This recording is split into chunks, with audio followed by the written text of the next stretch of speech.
So, ayan na nga mga Marikoy. Yung anak kong si Kulot, nag-request ng sabaw. Gusto niya daw ng sabaw.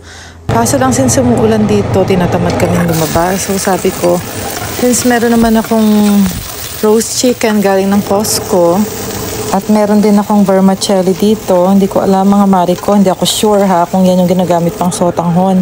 Pero pwede na yan. Kaso nga lang mga Marikoy, wala akong anato, yung pampakulay.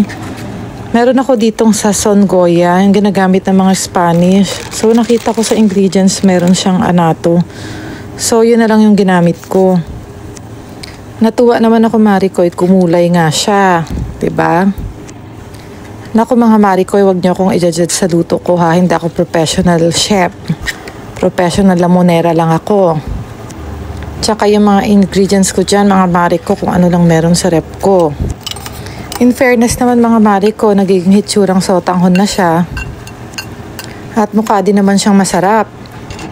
Ayan, ihalo-halo lang natin.